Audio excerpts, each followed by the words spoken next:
نبی کریم علیہ وآلہ وسلم نے ارشاد فرمایا، حضور علیہ السلام نے فرمایا ہر امت کا کوئی نہ کوئی فتنہ ہوتا ہے، کوئی نہ کوئی آزمائش ہر امت میں آئی جس سے لوگ راہ حق سے بھٹک گئے، ان پر آزمائش آئی۔ ہر امت کا کوئی نہ کوئی فتنہ، ہر امت پر کوئی نہ کوئی آزمائش۔ تو محبوب کریم علیہ السلام فرمانے لگے میری امت کا فتنہ مال ہے، میری امت کی آزمائش مال ہے۔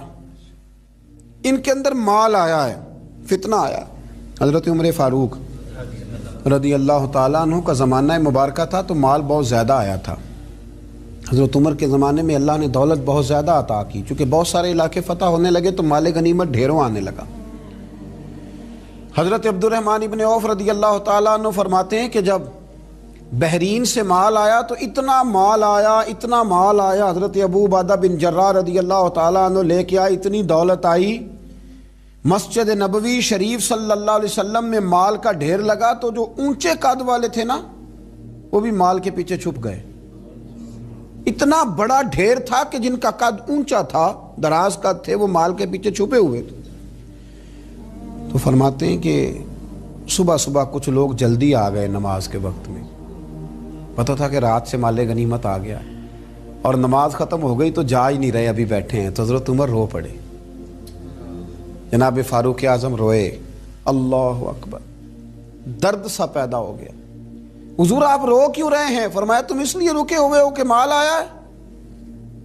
لوگوں نے عرض کی حضور ہاں بات تو ٹھیک ہے اور یہ صحابہ کا حق ہے، یہ سب لوگوں میں بٹے گا۔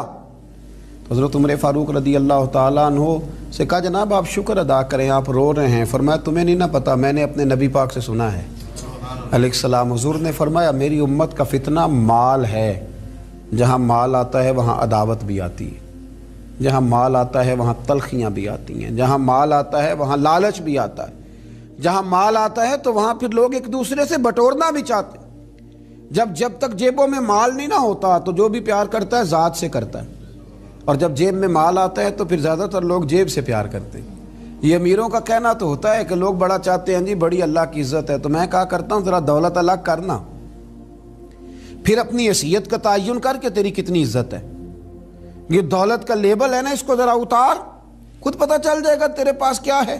میرے نبی کریم علیہ السلام نے اسے فتنہ قرار دیا، یہ تو آزمائش ہے۔ لالچ کرنا، لالچ میں پڑے رہنا، لالچ کی طرف سفر کرنا، اور مطمع نظر لالچ بنا لینا، مطمع نظر۔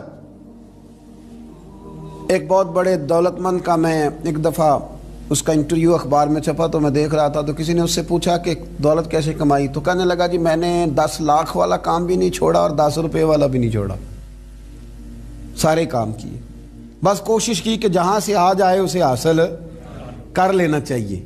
اب کھل کے بات تو لوگ کرتے نہیں، حالانکہ بہت ساری جگہوں پہ اس بات کا ترجمہ یہ ہوتا ہے کہ نہ جائز دیکھا نہ ناجائز دیکھا، بس جہاں سے آئے، جتنے آئے، جس ترتیب سے آئے۔ شام کو یہ حساب ضرور کرنا ہے کہ آج میرے بینک بیلنس میں کتنا اضافہ ہو گیا۔ لوگوں نے دولت ہی کی طرف دیکھا، دولت ہی کو پرکھا، پیسے نہیں تو رو پڑے، جائیداد نہیں تو رو پڑے، مکان نہیں تو رو پڑے۔ جس دن 4 گاہک کم آئے اس دن رو پڑے، جس دن کام دھندا کم ہوا تو سارے زمانے کو بتایا کہ بڑی غربت ہے۔ میں کہا کرتا ہوں کہ جب اللہ تعالیٰ گاہک زیادہ بھیجتا پھر بھی شور کیا کرو، جب اللہ تعالیٰ نوازتا ہے اس کا بھی اعلان کیا کرو۔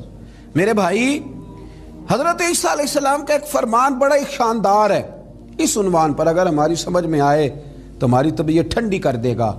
اور جناب عیسیٰ علیہ نبینا علیہ الصلوۃ والسلام نے ایک بات کہہ کے کتنے سارے مضامین بیان کر دیے، اللہ کے پیغمبر علیہ الصلوۃ والسلام نے کتنی ساری باتیں کھول دی ایک جملہ کہہ کے۔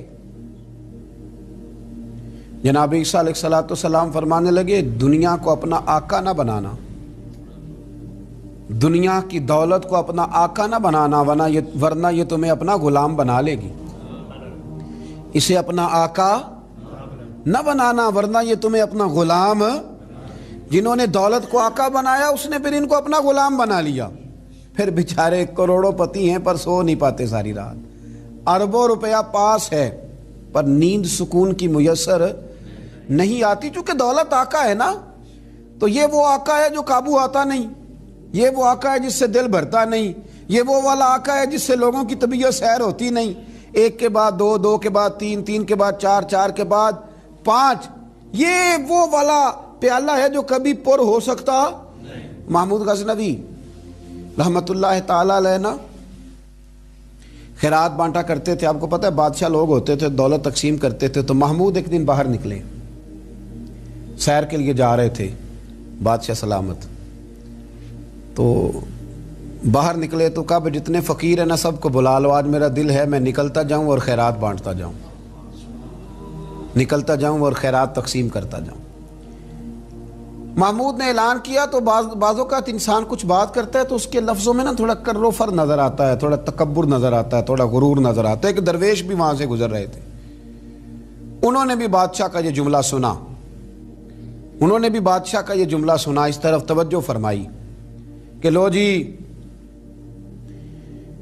جو جس نے لینا ہے نا آج اسے دیا جائے گا، آج میں بانٹتا ہی جاؤں گا۔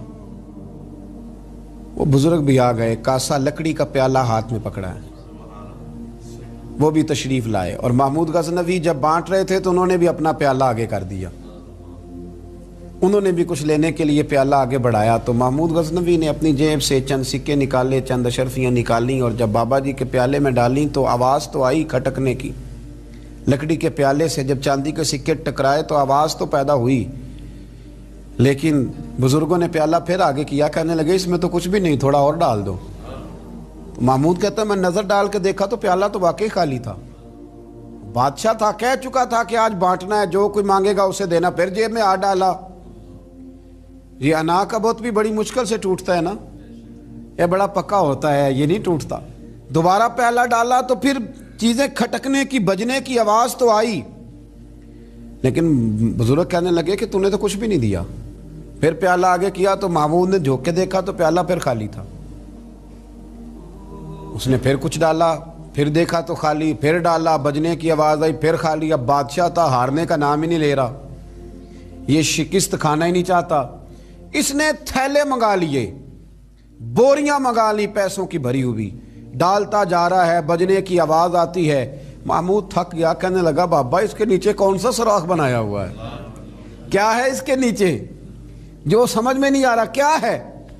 تو ان بزرگوں نے بڑی شاندار بات کی، کہنے لگے محمود یہ انسانی خواہشات کا پیالہ ہے، اور یہ خواہشات کبھی پور نہیں ہو سکتی، ایک پوری کرتے ہیں تو دوسری بن جاتی ہے، ایک پوری کرتے ہیں تو دوسری۔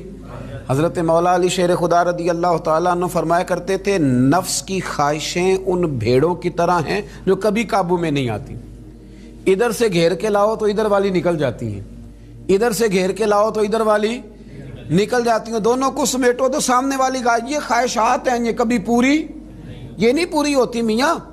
پھر انسان آگے سے آگے بڑھتا رہتا ہے، حرص کرتا ہے، لالچ کرتا ہے، طمع کرتا ہے، لینے کی خواہش پیدا کرتا ہے، لیکن یہ چیزیں کبھی اس کے حق میں مؤثر ثابت نہیں ہوتی۔ ہاں میرے نبی کریم علیہ الصلوۃ والسلام سے پوچھا گیا تھا یا رسول اللہ ذلت کیا ہے؟ فرمایا لالچ کرنا۔ تو حضور عزت کیا ہے؟ فرمایا جو رب نے تجھے دیا اس پہ راضی ہو جا، اللہ عزت عطا فرما دے۔ قناعت میں عزت ہے، لالچ میں ذلت ہے۔